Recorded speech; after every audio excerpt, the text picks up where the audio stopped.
Shalom a todos. El estudio de hoy eh, está sobre Mateo 24, verso 28, tal como he dicho, como he prometido. Hace 3-4 semanas creo que mencioné que vamos a tener un estudio sobre esta cita. Y supongo que conocéis la historia de los relatos de los apóstoles en relación con la vida, la obra y la muerte del Redentor de Israel, y sobre todo la tristeza que él experimentó al ver que su propio pueblo no quiso aprovechar la ayuda que él quiso ofrecerles. Desde el momento en que el pueblo hebreo que moraba en Judea rechazó al Redentor de sus almas, al dejar su casa desolada, la espada nunca se apartó del remanente de Judá. El estudio presente tiene como propósito básicamente ayudarte a ver qué consecuencias tiene el rechazar las buenas nuevas sobre la redención que se te ofrece como regalo. Aquellos que no quieren escuchar a los mensajeros de la paz, escucharán a los mensajeros de guerra. Pero cuando el corazón está firme, confiando en Elohim, se mantiene en paz y no tiene miedo. Hoy volvemos al uso de las metáforas, lo que preguntaba el hermano Fernando, para poder centrar nuestras miradas más alto que a la mera expresión de lo que dice el texto. Nuevamente vamos a observar el Tanaj para comprender otro hebraísmo mencionado en el Brit Hadashah. Hebraísmo es una palabra o una expresión procedente de la lengua hebrea que se emplea en otro idioma para hacer comprender los hilos propios de la lengua hebrea. Hay que entender que es un error buscar interpretar los escritos del Brit, y si ustedes son hebreos, irán siempre a la misma fuente de donde aquellos hermanos escritores del Brit Hadashah se inspiraron a la hora de compartirnos los mensajes que hoy leemos, es decir, al Tanaj. La cita sobre la cual vamos a estudiar, lo que el Redentor Yeshua dijo a sus discípulos, tendría más para promover la precaución que para satisfacer su curiosidad. Su intención fue más bien prepararlos para los eventos que deben suceder que para dar una idea clara de los hechos.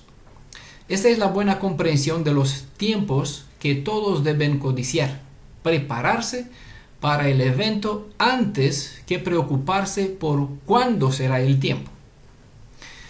Vamos a nuestra cita base, que se encuentra en Mateo 24, verso 28. Voy a leer de dos ediciones. Una es la que muchas veces uso, la Corona de Jerusalén, que dice así: donde está el cadáver, allí se juntarán los buitres. Y la otra edición de donde voy a citar es Reina y Valera: porque donde quiera que estuviere el cuerpo muerto, allí se juntarán las águilas. Recalco el punto clave. Lo importante no es tanto dónde, sino lo que habrá de ocurrir. Presenté esas dos ediciones, la Reina y Valera y la Corona de Jerusalén, porque cada una nombra en plural una ave distinta. Mientras Reina Valera se refiere a las águilas, Corona de Jerusalén se refiere a los buitres. Supongo que todos saben que no se trata de una misma ave, ya que cada una de ellas tiene hábitos distintos. Como hoy se han clasificado los géneros vivos en función de sus especies, y cada especie tiene unos hábitos propios, los traductores bíblicos usaron esos principios modernos para presentar ciertas expresiones hebreas de una forma u otra. Por esta razón puede haber diferencias entre los traductores, ya que cada uno de ellos puede ser motivado por una corazonada propia al traducir del hebreo al idioma que sea. En cambio, el idioma hebreo puede usar muy bien una misma palabra para inserir en ella ciertas características comunes en varios especímenes. Cuando los traductores se centran en la mera palabra hebrea, cada quien puede tomar el sentido que mejor coincide con lo que ellos creen que ésta expresa. Si los traductores tradujesen los términos en función de los sentidos culturales hebreos, no habría tantas diferencias entre las muchas ediciones de la Biblia. Pero si ellos hubiesen acudido al Tanaj para que así tengan en cuenta el uso de los términos, en su contexto hebreo, hoy nosotros ya no tendríamos tanto trabajo y por ende no habríamos estudiado tanto para recuperar el contenido cultural hebreo para sacar el mejor provecho de todos estos escritos. Cuando, estando familiarizados con las escrituras hebreas, los discípulos de Yeshua pudieron entender exactamente qué es lo que les estaba diciendo aquí su maestro. Con lo que Yeshua el Redentor les indicaba en Mateo 24-28, ellos debían reconocer las palabras de Jeremías, del profeta Jeremías, que enjuició a todos los de su generación, quienes rompieran el pacto, la alianza con el Elohim de Israel.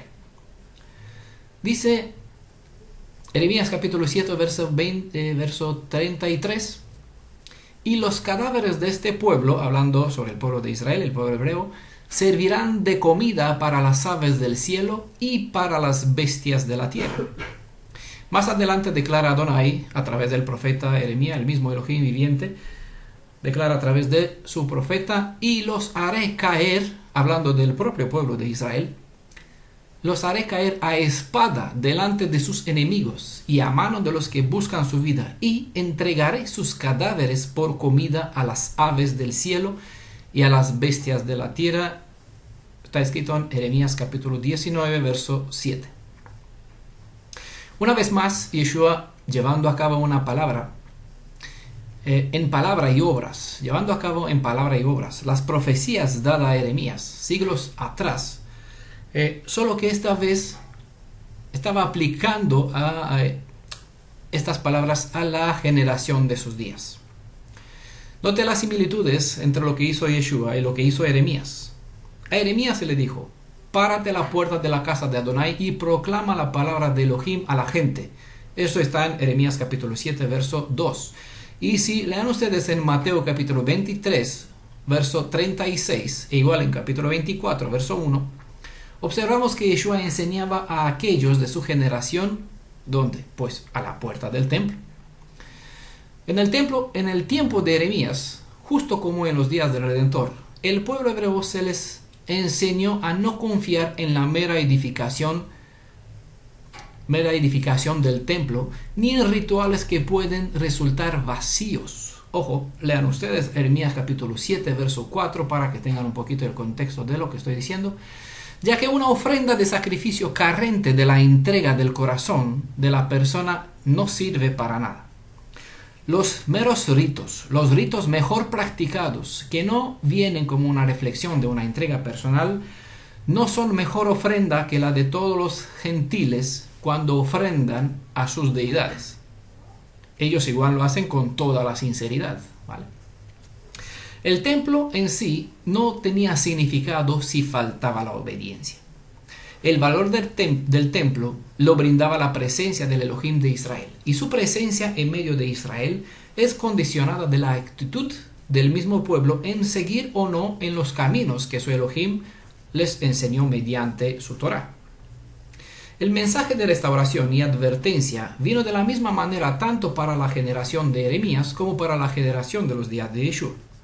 Jeremías capítulo 7, verso 3 dice: así ha dicho Adonai de los ejércitos, el Elohim de Israel: mejorad vuestros caminos y vuestras obras, y os haré morar en este lugar. Sin frutos de obediencia hacia los preceptos de la Torah, en breve tiempo el templo ha llegado a ser una cueva de ladrones. Se declara en el mismo capítulo, Jeremías 7, verso 11.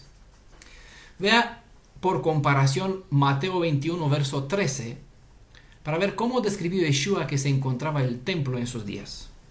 Podrán darse cuenta que se trata de la misma situación, personas diferentes, actitud y carácter igual. Con estos dos ejemplos, ustedes pueden evaluar si las circunstancias son diferentes para nuestra generación, o si las mismas advertencias se nos brindan por misericordia antes que los juicios nos alcance como tantas veces en el pasado. ¿Vale? Por eso sabemos que en los escritos apostólicos está bien escrito que las escrituras fueran escritas, o la tenemos por escrito, para que aprendamos de ellas. ¿Vale? Como consecuencia de la rebelde actitud de los adoradores de Judea, en los días de Jeremías, el Elohim viviente abandonó su morada, dejando su templo al acecho de cualquier enemigo dispuesto a apoderarse de los tesoros que los Yehudim les guardaban en el templo que tenían en Jerusalén. La generación de Jeremías no aprendió de lo que sucedió en la generación del sumo sacerdote Eli, ¿vale? Cuando Samuel era todavía un niño, era un crío. La mala actitud del pueblo hebreo determinó que el Elohim de Israel abandone su morada en Shiloh e incluso el arca de la alianza, sus tablas, sus palabras, quedaron en las manos de los filisteos, quien se apoderó de ellas, del arca de la alianza, presentando esta reliquia como si fuera un botín de guerra, compartiéndola, situándola en el templo de su deidad, ¿vale? La generación del templo de Salomón fue llamada la generación del furor, es decir, de la cólera. ¿Por qué? Bueno, eso aparece en Jeremías capítulo 7, verso 29. Aquí tiene todo el contexto para que sepan por qué esta generación de los días de Jeremías, del profeta Jeremías, cuando estaba el templo de Salomón todavía en pie, fue llamada generación de su furor o de su cólera, según la traducción. Creen que aprendieron la generación de los días de Yeshua, o mejor dicho, la generación de los que regresaron de Babilonia, aprendieron la lección que tuvieron desde los días a través de la profeta Jeremías, de todo lo que sucedió antes de la destrucción del templo. Creen que la generación de Yeshua aprendieron las lecciones del pasado para que no vuelva a cometer los mismos errores. La historia dice que no. Si pasan a leer Mateo 23, verso 36, y capítulo 24, verso 34 específicamente, encontrarán que la generación del día de Yeshua no aprendió de las lecciones de las generaciones pasadas. No aprendió nada de Shiloh, no aprendió nada de la caída del templo en Jerusalén, no aprendió nada siquiera de la destrucción o la inmundicia que trajo el Antíoco Epifanes en los días de los Macabeos. Siguiendo el patrón de la lógica, ¿creen ustedes que la generación de nuestros días aprendió algo de las 3, aún 4 lecciones antiguas? Basta mirar la generación actual en la luz de los propósitos revelados en las leyes de la Torá, y sabrán que no se aprendió nada de las lecciones, y nadie aprende si no quiere aprender. El poder entrever las consecuencias solo es cosa de saber que cualquier causa tiene un efecto inevitable. Es decir, no hace falta que uno sea profeta, que tenga revelaciones, simplemente es medir o pesar una causa y saber que esta produce ciertas consecuencias. Entonces tenemos 3 aún 4 ejemplos en el Tanaj, y en la luz de estas, ¿cómo creen que será el futuro? Porque, claro, esta es nuestro manual de revelación en cuanto a lo que está por venir. Por eso estudiamos profecías al día, porque mirando el pasado comprendemos lo que sucede en nuestro día, lo que sucederá en breve. Si observamos las advertencias que siempre llegan cuando no se acatan las indicaciones previas, cuando no se tiene en cuenta, solo es cuestión de tiempo sufrir la desgracia, la destrucción o incluso la muerte. En la luz de lo que se describe en Jeremías capítulo 7 y el 19, creo que al oír a Yeshua diciendo: ¿dónde está el cadáver? Ahí se juntarán los buitres. Los que lo escucharon vieron en su vida, vieron enseguida la visión del pasado y comprendieron cuál sería el pronto futuro de Jerusalén en sus días. La Jerusalén de los días de Yeshua, debido a sus rituales, se convirtió en un cadáver, comida para las aves de rapiña o carroñas. Estas aves, quien habían de comer los cadáveres de los hijos de Israel sobre quienes escribió Jeremías, era el imperio de Babilonia, y en los días de Yeshua el imperio romano. Del mismo modo como Jeremías trató de ayudar a los de su generación para que la desgracia no venga sobre el pueblo y sobre el templo, Yeshua trató de ayudar a los dirigentes del pueblo de sus días para no seguir en hipocresía aparentando ser piadosos cuando en sus almas serán semejantes a tumbas, como aparece en Mateo 23, tumbas pintadas, adornadas solo por fuera. Pero no recibió respuesta favorable y el pueblo siguió en los malos caminos que sus líderes les enseñaban. Al rechazar al Redentor, se dispusieron a seguir muertos en sus pecados. El historiador judío Yosef Flavio contó que la destrucción del templo, o con la destrucción del templo, alrededor del año 70, hubo más de 1 millón de muertos en Judea, sin contar los presos llevados como esclavos esparcidos por todo el Imperio Romano. Donde esté el cadáver, allí se juntarán los buitres. Mateo 24-28 alcanzó un cumplimiento literal en que decenas de miles de gente en Judea fueron asesinados durante el sitio romano. Las aves rapiñas vienen donde le huelen a cadáver. Vamos a ver una profecía ignorada. Moisés profetizó que los romanos llevarán a la destrucción el pueblo hebreo. El buitre es un pájaro carroñero y muy comparativo con el águila romana. La imagen de esta ave se ha utilizado a través de la historia como símbolo de poder, como en las banderas de Asiria, Persia y en los labardos de los romanos, los escudos romanos, las banderas. Vamos a echar un ojo al pasado para comprender cuán seguras son las profecías del presente. El Elohim viviente, el que aseguró el cumplimiento de la profecía de Moisés, certifica de que la boca de Adonai no sale nada sin que sus palabras no logren su propósito. Todas las palabras, ninguna cae en tierra, todas alcanzan su propósito. Ciertos datos sobre el cumplimiento de las palabras de esta siguiente profecía ya los he compartido en la tercera o la cuarta parte, no recuerdo en cuál de ellas, pero bueno, en esta serie que se llama Derrumbar el fundamento del tercer Elías, hay bastantes evidencias del contexto del Mateo 24, evidencias que les presenta Yosef Flavius, evidencias de la historia de aquel momento, y les recomiendo, para tener un poquito el contexto, recomiendo esta serie que son 4 PDFs, casi 100 páginas, un libro. Eso no está por audio, está solo en escrito, pero lo encuentran todos en el grupo en defensa de la verdad hebrea en la página de Facebook, están en los archivos. Y en todo caso, todos los administradores de esta congregación internacional Mi Redentor es Yeshua deben tenerlos, lo pueden pedir o me los pueden pedir, yo se los puedo enviar. Para completar los detalles proféticos presentados en este nombrado PDF, agrego esta profecía que la pronunció Moisés unos 1300 años antes de que ocurra. Durante cientos de años nadie supo a qué nación indicaba las palabras proféticas que dio Moisés, hasta ver los estándares de aquel ejército que algunos señalaban el águila o la águila como con las alas abiertas. Apenas entonces comprendieron que la profecía indicaba directamente a Roma.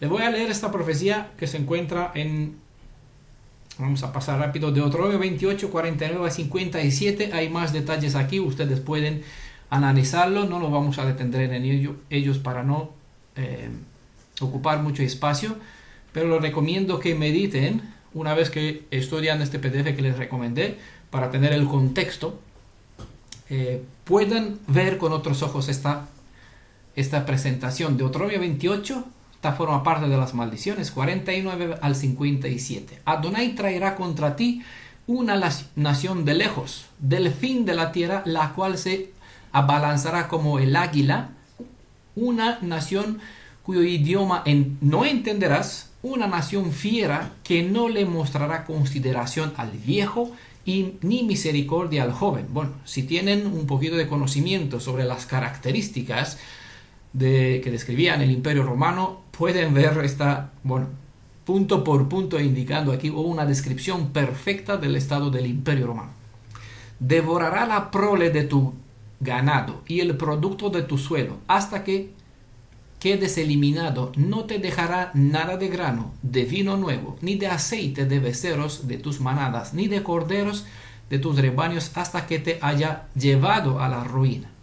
Te encerrará en todos tus poblados por toda tu tierra hasta que haya caído toda muralla fortificada y alta en que confías. Saben que en el día de Yeshua, la ciudad de Jerusalén tenían 3 murallas de defensa. Era una fortaleza que el Imperio Romano no hubiese podido destruir jamás con la tecnología que habían. Pero bueno, las palabras de Adonai no falló.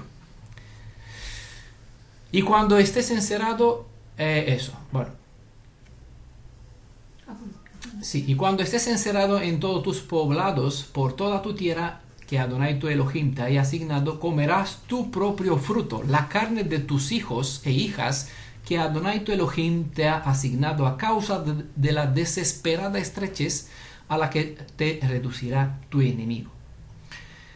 El que sea más delicado y melindroso entre ustedes se pondrá demasiado miserable con su hermano y con su estimada esposa y con los hijos que le quedan para no compartir con ellos nada de la carne de los hijos que se coman, porque no le quedará nada a causa de la desesperada estrechez a la que te reducirá tu enemigo en todos tus poblados.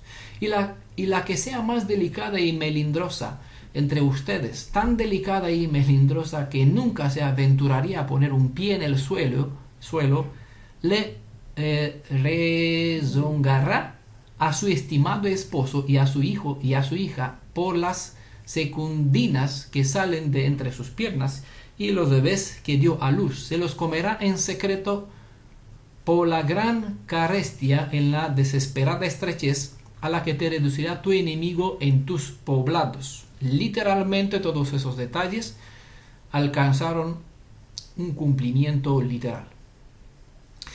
Si pasaron filas de los escritos de Josefo Flavio, sabrán que lo escrito por Moisés se cumplió al pie de la letra. Así que en este PDF que les indiqué, encontrarán algunas de las muchas evidencias en cuanto al pleno cumplimiento de esta tremenda profecía.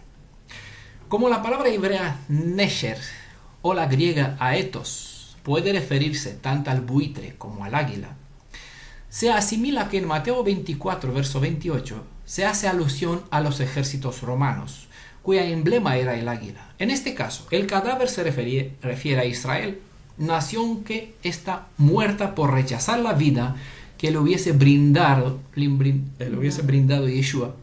Por ende, no había forma para librarse de la destrucción inminente. ¿Recuerdan lo que dijo Yeshua en Mateo 24? Igual. ¿Cuántas veces quise reunirte? No quisiste.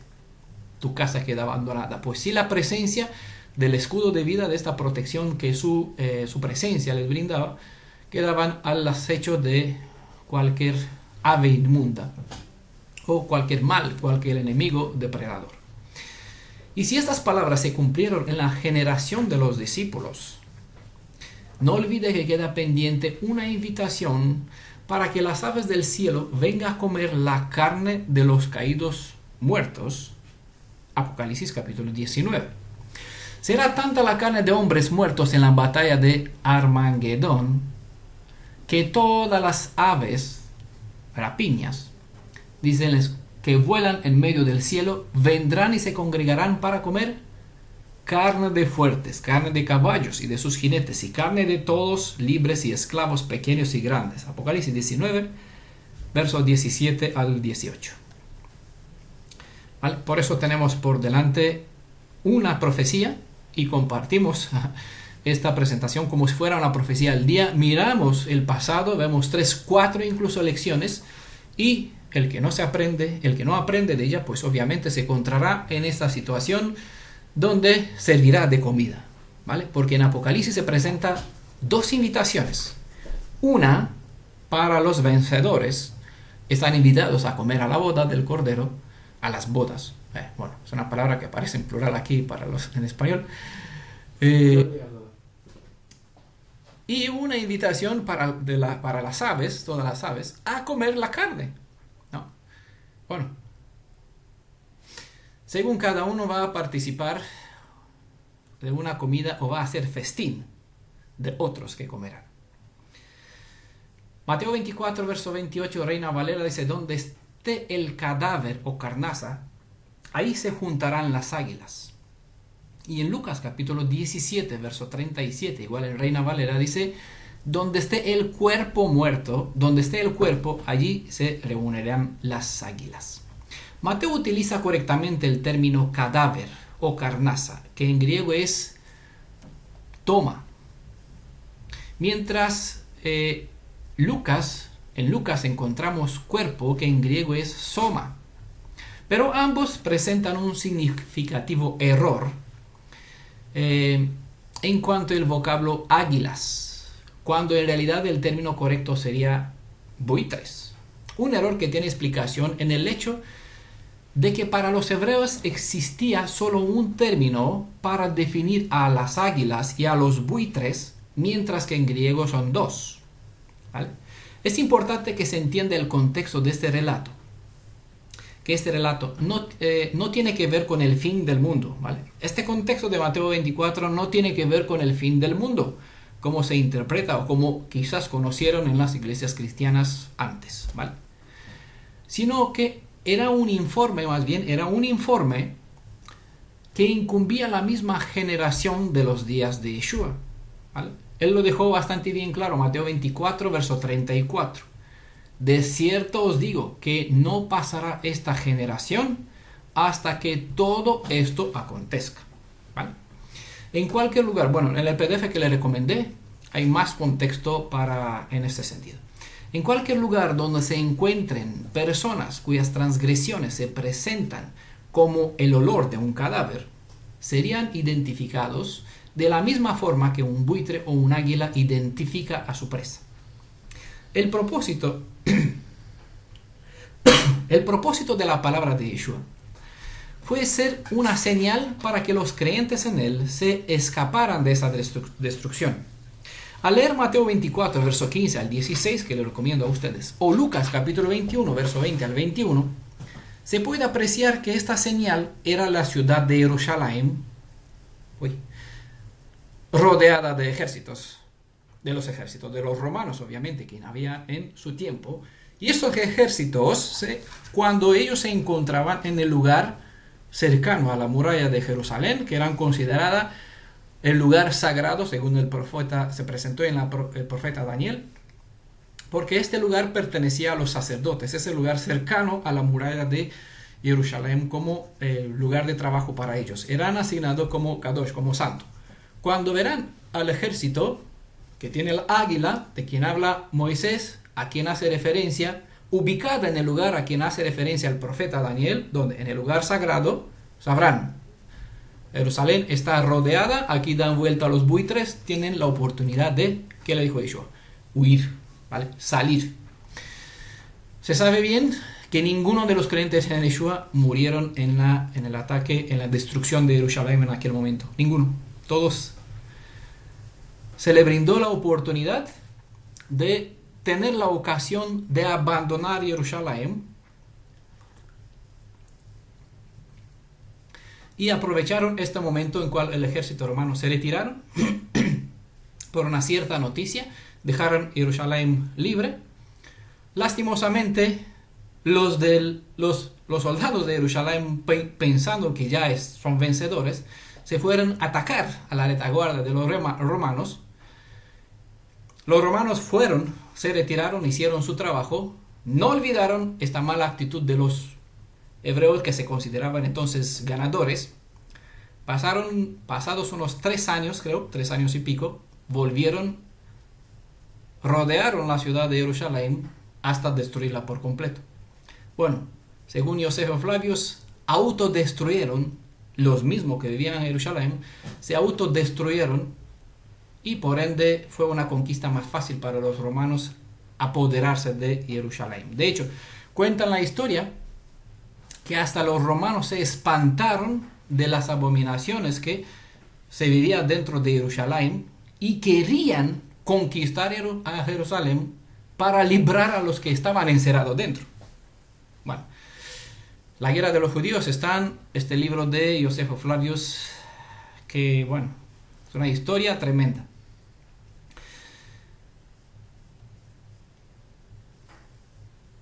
Cuando esto sucediera, los creyentes iban a huir. Bueno, cuando ellos iban a ver esta señal de Jerusalén rodeada, los creyentes en Yeshua iban a huir de la ciudad, y que los buitres y las águilas después harán su trabajo en devorar a los restos, los que quedaban.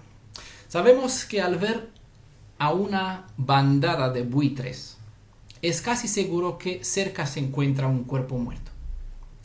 Así fue de sencilla y clara la señal que Yeshua dio a sus discípulos con respecto a la destrucción de Jerusalén por los ejércitos romanos.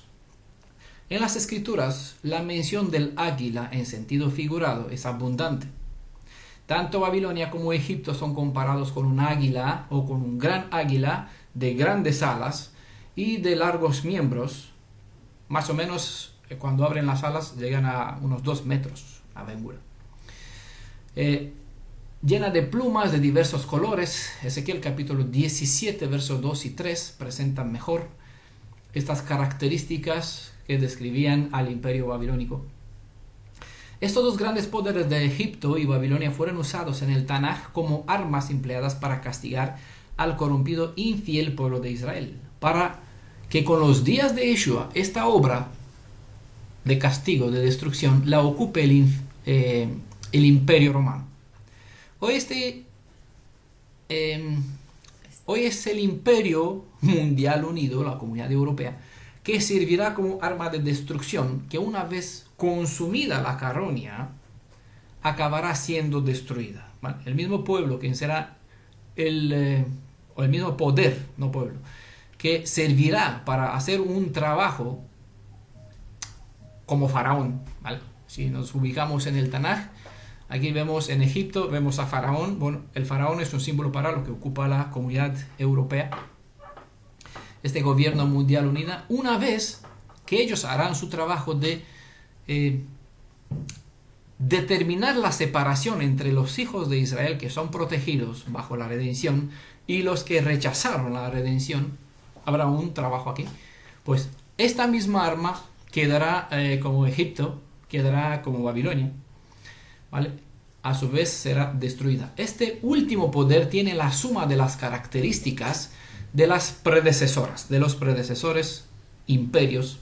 Tiene la fuerza de Roma, dominio, y ya lo verán, hoy lo está mostrando a través de esta pandemia, ¿vale? Tiene la fuerza de Roma de controlar las personas, como se presentan, piernas de hierro, en la profecía de Daniel, la confusión de Babilonia y la multideidad que había en Egipto. Bueno, voy a presentar los dos términos que es en hebreo, es el Nesher, lo pueden identificar con el H5404, Nesher, en el diccionario Strong. Básicamente se traduce con águila o alguna otra ave grande de rapiña o carroña, como es el buitre, ¿vale? Pueden aplicarse a los dos. Y en el griego, que está en Strong con J Guyehunu, ¿vale?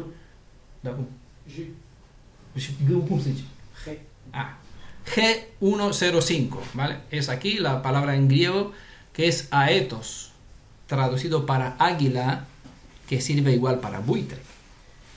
En Mateo 24:28 y Lucas 17:37 es probable que se esté mencionando a buitres.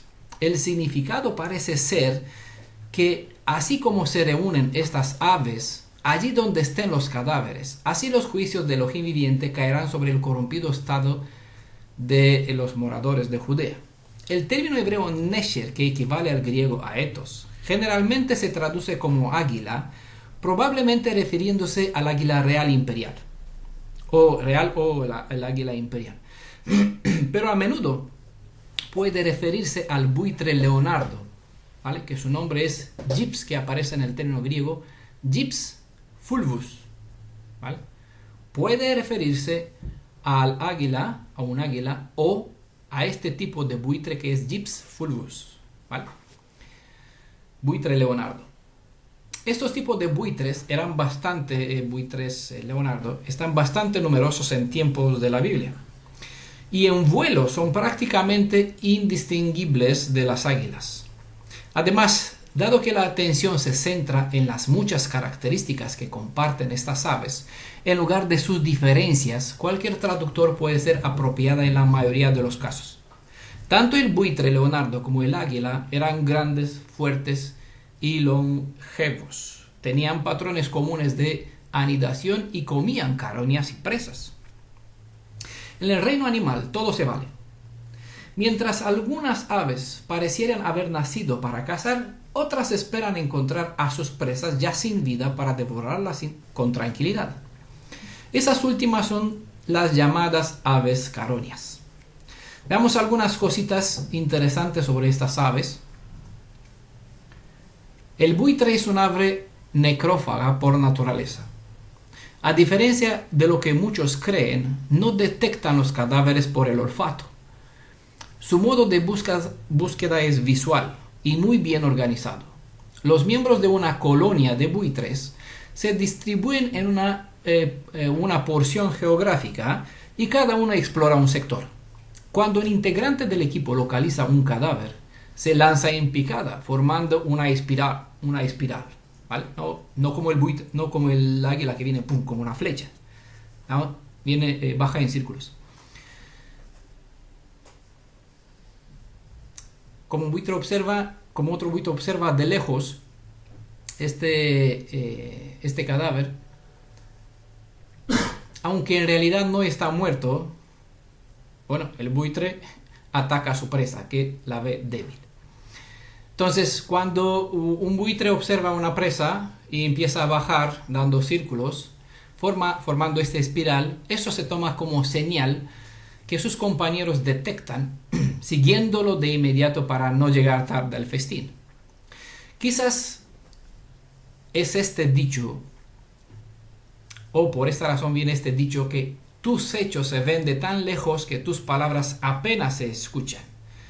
Quizás este dicho tiene que ver con lo que Yeshua presentó en Mateo 24, verso 28, donde los malos hechos se presentan de esta forma, como un buitre observa de lejos una presa, un cadáver, incluso puede ser una presa que todavía no está muerta, porque en condiciones normales el buitre se alimenta de animales muertos, pero cuando no tienen animales muertos, entonces cazan a la presa más débil que ven por aquí y está esperando el momento cuando pueda atacarla para comerla. Las palabras bonitas de una tumba pintada no pueden engañar la ágil vista de un ave rapaz, ya que el olor a cadáver es más potente incluso si el cadáver está vestido de blanco. No sé si pueden entender estas alusiones. Es decir, que se oculta un cadáver pintado en blanco, se oculta tras bonitas palabras, ¿vale? Lo que Yeshua decía a los fariseos en Mateo 23, declarándolos hipócritas porque por dentro estaban muertos, pero en realidad pintaban bien, se presentaban con buenas palabras, como muchos hoy en día se presentan de esta forma, pero el olor a muerte traspasa, e incluso si tiene un talit judío por encima, ¿vale? Por eso, en Apocalipsis se presenta una cierta sinagoga que tiene el talit en la cabeza, son judíos, pero son sinagoga de Satán, ¿vale? Entonces huelen a muerte, por dentro se ve que son una cueva de gusanos. De aquí, sí, falsos. Falsos judíos, para una sinagoga de Satán. Sí. Tus hechos se ven de tan lejos que tus palabras apenas se escuchan. Es decir, una persona puede hablar bien, puede engañar a algunos otros, pero los que están acostumbrados a mirar una presa y tienen el deseo de conquistarla, pues se dan cuenta que uno, aunque tiene bonitas palabras, el carácter, el alma, la intención, el conocimiento no está podrido. No tiene un buen fundamento. Es aquí donde el mal siempre ataca. Hay 23 especies de buitres en el mundo. Los buitres son unas aves impresionantes.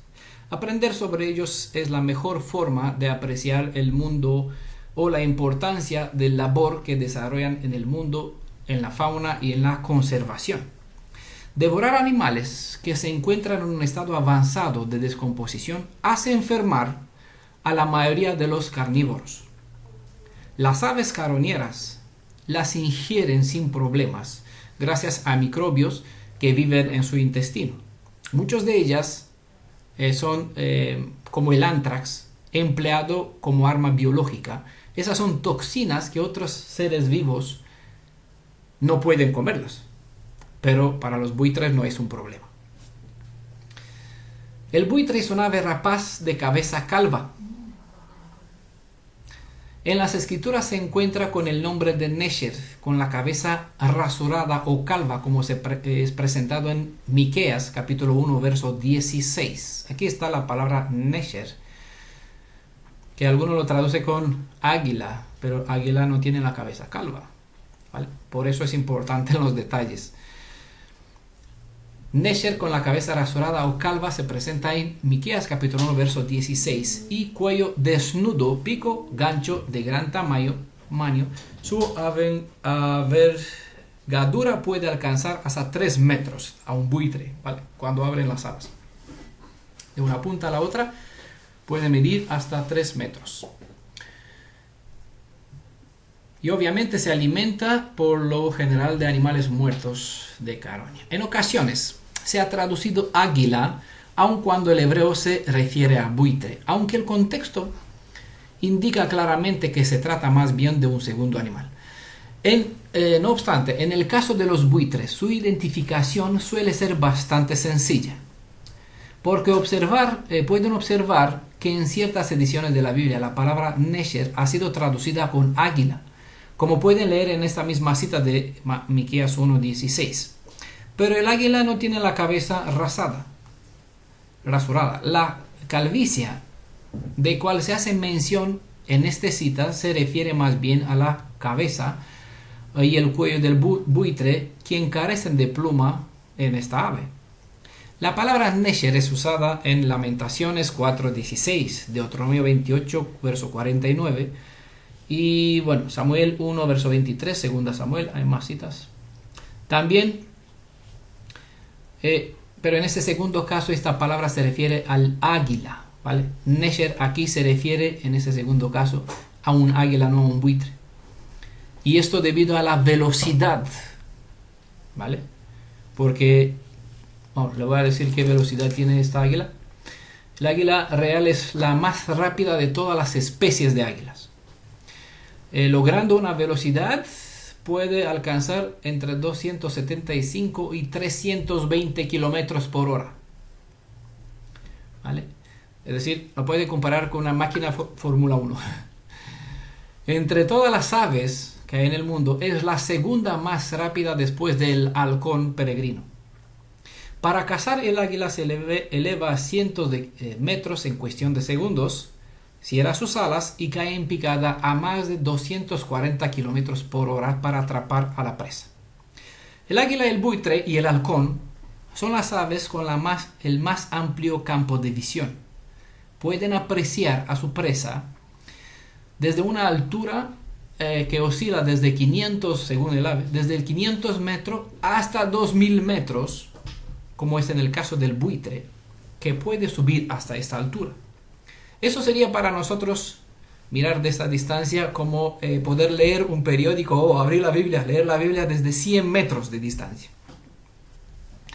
En Nehemías capítulo 49, verso 16, la palabra Nesher se refiere al águila porque ella sitúa su nido en la altura, en las rocas, en un acantilado, como igual se lee en Job 39, verso 27 al 30, mientras que el buitre lo construye en la cima de los árboles. Este término hebreo Nesher o el arameo Neshar incluye los buitres y las águilas.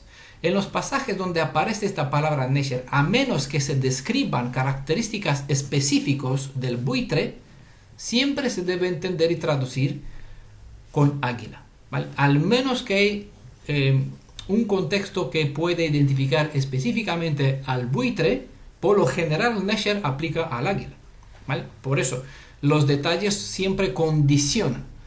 porque una misma palabra puede describir las características comunes entre estas aves. El buitre, al igual que el águila y todas sus especies, se consideran una especie inmunda, ¿vale? Eso creo que lo sabemos todo. Levítico capítulo 11, verso 13 al 14. Por aquí se menciona hay varios tipos de buitres que aparecen en la Biblia. Deuteronomios 14, verso 12 al 13 también es el segundo testigo donde estas aves se presentan como inmundas. A diferencia de los buitres, que muy raras veces se hallan solos, el águila es un ave solitaria. Como hemos leído en Jeremías capítulo 7, verso 33 y Jeremías capítulo 19, verso 7,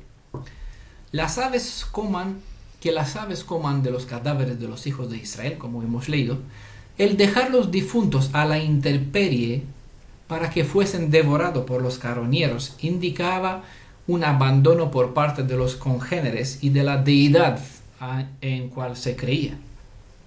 Ese suceso se asociaba con la idea que tales personas eran entregadas, es decir, las personas dejadas a intemperie para que las coman los aves o los animales, eran asociados o se consideraban personas entregadas para siempre en las entrañas del Sheol.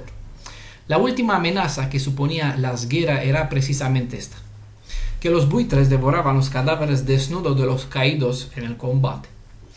Hemos estudiado sobre la familia de Mefiboshet, ¿vale? Y vimos que los Gabaonitas, en los días de David les hizo justicia al orden de Adonai. Y David entregó en las manos de Gabaonita a 7 de los hijos de Shaul, a quien los Gabaonitas los colgaron, ¿vale? En este contexto hemos visto, en 2 Samuel capítulo 21, verso 6, vimos que los dejaron aquí colgados sobre la muralla de su fortaleza a la disposición de las aves de rapiña o los animales salvajes.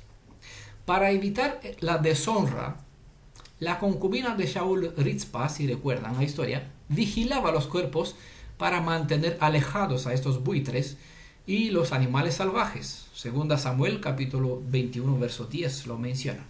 Con el estudio actual entienden la razón que la motivó proteger a esos cuerpos, que esos cuerpos sean despedazados. No quería ella que ellos sean entregados para siempre al Sheol, porque no quería que la memoria de ellos se pierda entre los descendientes de Israel. Puede que algunos se pregunten qué cosa tiene que ver lo que Yeshua advirtió para los de su generación con nuestro contexto presente. Seguro que recuerdan la frase que siempre o muchas veces la usé.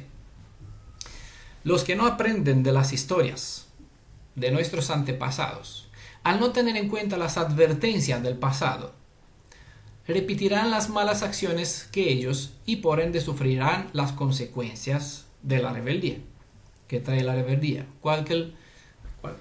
Toda causa tiene un efecto.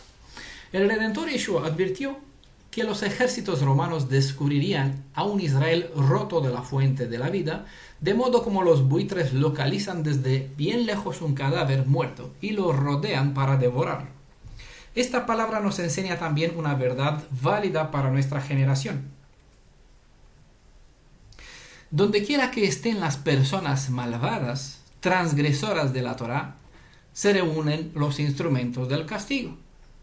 La providencia del Elohim viviente los dirigirá allí, ya que los buitres se dirigen a un cadáver muerto. Cadáver muerto. A un cadáver muerto. Bueno, un cadáver es un cadáver. Bueno, no es un cadáver muerto. Las Escrituras nos ofrecen una multitud de advertencias, consejos, indicaciones que nos llegan por diferentes medios, a fin de hacernos comprender que depende de nuestra disponibilidad en seguir estas ayudas o negarlas, haciendo oído sordo a todo que no es conforme o todo que no nos gusta. Si olvidamos que para poder seguir siendo redimidos debemos mejorar nuestra conducta, entonces al descuidar esta formación automáticamente el mal toma fuerza y nos encontraremos en la condición de un cuerpo muerto, al acecho de cualquier espíritu inmundo. Voy a leer una vez más Jeremías capítulo 7, verso 3. Así ha dicho Adonai de los ejércitos, el Elohim de Israel. Mejorad vuestros caminos y vuestras obras, y os haré morar en este lugar. Caso contrario, no mejorar nuestro camino y no reflejar las obras de la Torah, quedaremos expuestos ante cualquier bestia o ave depredador y carroña. El águila por lo general se alimenta de presas vivas y en ausencia comen cadáveres. Los buitres se alimentan de cadáveres, pero en ausencia buscan las presas vivas pero débiles. La conducta de esos dos tipos de aves nos revela que de ninguna forma debemos llegar a ser un cadáver por llegar a estar sin el espíritu del Elohim viviente. Y que a toda costa debemos estar bajo el escudo del Elohim de Israel porque solo Él nos puede proteger, no ser presas fáciles para el mal. Ya sabemos que Él trata de conquistar, de derrumbar, de destruir a todo el que puede.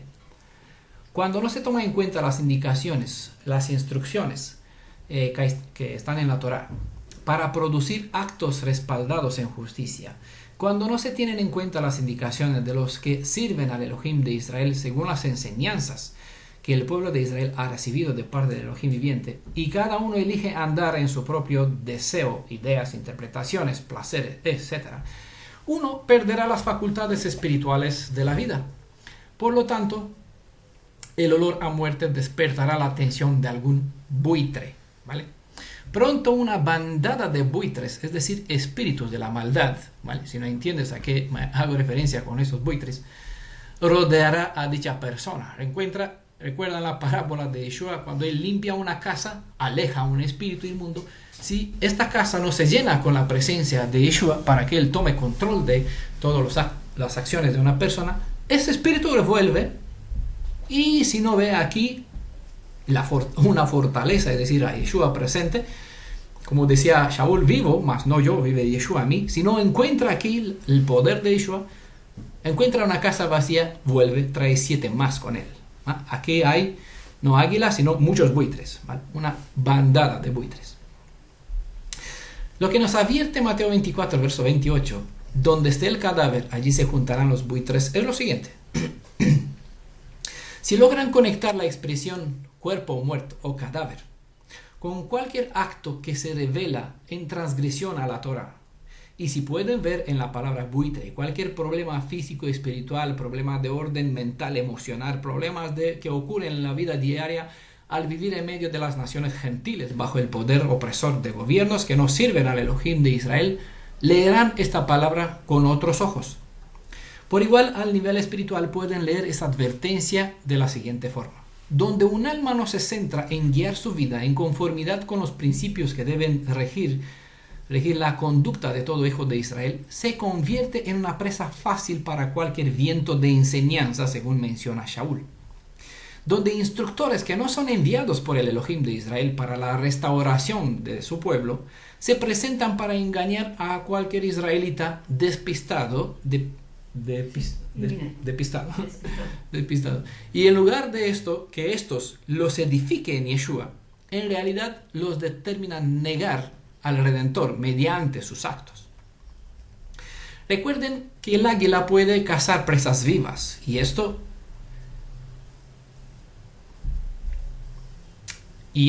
es que el mal buscará embaucar a todo aquel que puede engañar si fuera posible cuando se menciona, ¿vale? Porque el mal sabe que le queda poco tiempo para impedir que un descendiente de Jacob entre en sus derechos para ser restaurado, y por ende ruge con fuerza, como se presenta, haciendo estragos para atrapar un alma. De la misma forma como el buitre busca devorar un cadáver, el mal va a apoderarse de un corazón o una mente que abre sus puertas para que éste entre a comer, ya que un acto malo, de forma automática, abre la puerta a otro mal, del mismo modo como que es natural que el mal olor que desprende algo en descomposición atrae a los depredadores. Quiero terminar esta presentación con un mensaje que se encuentra, que aparece en dos metáforas, ¿vale? Dos textos, dos metáforas. Juan capítulo 15, 4 al 5, verso 4 al 5 dice: permaneced en mí como yo en vosotros. Lo mismo que el sarmiento no puede dar fruto por sí mismo si no permanece en la vid, así tampoco vosotros si no permanecéis en mí. Pero claro, eso lo desean todos y todos dicen: yo voy por aquí, yo no me aparto del Mashiach. El verso 5 dice: yo soy la vid, vosotros los sarmientos. El que permanece en mí y yo en él, ese da mucho fruto, porque separados de mí no podéis hacer nada. Y por eso muchas personas que van por aquí como ovejas solitarias, dicen: yo no me aparto del pastor, yo sigo con él, su espíritu está conmigo, su espíritu me guía. No olviden una cosa: estar o con Yeshua o en Yeshua es estar unido a su pueblo, quien es o quien forma su cuerpo. Separados del cuerpo de Yeshua, uno no cumple con estas enseñanzas de Juan 15, verso 4 al 5, que hemos leído, sino que se convierte en una presa más fácil. Adonai reúne las ovejas en un redil, y a este lo rodea con una cerca, creo que está en Isaías capítulo 5, Jeremías 5, bueno, donde se presenta el pueblo de Israel, una viña selecta cercada, tiene una torre en el centro, que no produjo buenos frutos, destruyó la torre, es decir, el templo, quitó el escudo de la protección de la Torá y se convirtieron en presa fácil para todas las aves, buitres, a comer, ¿no? A un festín. Presa de todas las naciones que quisieron conquistarlos. Pero Adonai lo que hace, ¿no? Reúne a las ovejas perdidas en un rebaño, ¿vale? En un redil, y aquí los rodea con una cerca. Hay protección dentro de la cerca porque esta valla es el escudo que brinda la Torá, cuando se comprende el propósito de las instrucciones de la Torá. El buitre y el águila no acostumbran a atacar en espacios cerrados, como es un rebaño. Es un rebaño cerrado. Sí, un rebaño cercado. Ya que aquí, dentro de esta cerca, de esta protección, de una ciudad, ¿no? Se manifiesta la presencia de los guardianes, así que prefieren los espacios abiertos, los campos. Eclesiastes 4, verso 9 hasta el 12, ustedes mismos pueden leerlo, yo solo voy a leer un verso. Nos enseña, eso es el segundo ejemplo, y con esto, bueno, terminamos.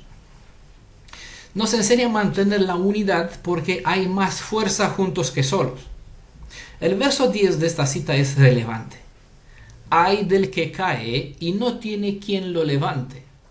Porque la persona que dice: a mí me guía el Ruach, me guía el Espíritu por aquí, yo voy soltero, yo no me separo de Elohim, yo tengo a mis hermanos en mi alma, pero voy por mi propia cuenta haciendo no sé qué cosa. Bueno, aquí tiene la cita. Hay del que cae y no tiene quien lo levante. Las advertencias están aquí para el que quiere tomarlos en cuenta, obviamente, ¿no? ¿Qué sucede con el que cae y está solo porque decidió ignorar la instrucción de permanecer en Yeshua dentro de su rebaño? Bueno, creo que todos ya saben que allí fuera están los buitres, las águilas, listas para hacer la tarea que les corresponde: devorar. Ojo, hay una justicia de por medio, que no voy a hablar mucho sobre esta, pero bueno, aquí lo dejo como punto final, que permite a estas carroñas cumplir con el deber de devorar a toda alma, ¿vale? Que no se ocupa obtener su redención. No hay nada y nadie quien impida a estas aves inmundas hacer su debido labor, ya que es imprescindible que éstas hagan su trabajo para limpiar todo cuerpo muerto a fin de impedir la propagación indeseable de otras enfermedades, ¿vale? Bueno, creo que el estudio de estas aves trae mucha enseñanza. Si quieren profundizar más, pues les invito a observar los hábitos de estas aves. Bueno, hay bastante información, no por nada todo el Tanaj es muy metafórico y se usa ejemplos de la naturaleza, del campo, para transmitir enseñanzas, ¿vale? No es el propio ave el centro de atención, sino la comparación con quien que tenemos que observar, con qué se nos compara para poder sacar un buen provecho para nuestras vidas.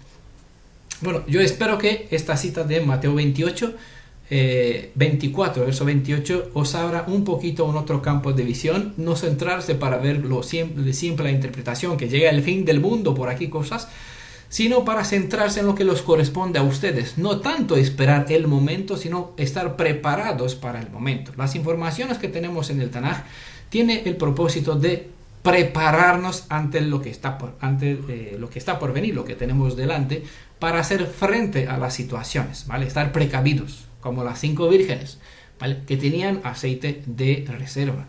Es por eso que tenemos esos estudios, para saber de antemano lo que está ocurriendo, cómo se darán las cosas a fin de estar protegidos. De la misma forma como Yeshua advirtió a sus discípulos sobre esta señal, teniendo en cuenta las circunstancias de cuándo se dará, viendo los ejércitos, a nosotros se nos informa que tenemos delante la misma situación. Esas aves tienen que hacer su trabajo y lo harán, ¿vale?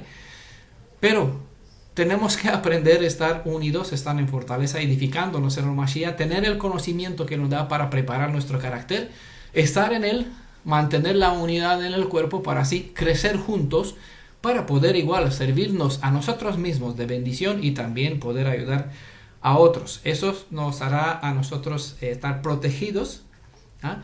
Y obviamente estar en vida, porque donde está el cuerpo muerto, o el problema o la falta, si Yeshua no está, la fuente de vida, uno se convierte en un muerto viviente, ¿vale? Deje a los muertos que entierre a los muertos. Nosotros estamos llamados a tener vida y a compartir vida. Bueno, espero que les ha servido de mucha bendición este estudio, sea que el Ruaj, el Espíritu de Yeshua, nos guíe siempre a estar preparados para poder librarnos de las trampas del maligno y que no seamos presas de ninguna ave de rapiña, como son los buitres usados aquí en metáfora, o las águilas. Bueno, shalom a todos, Beshem Yeshua, bendiciones.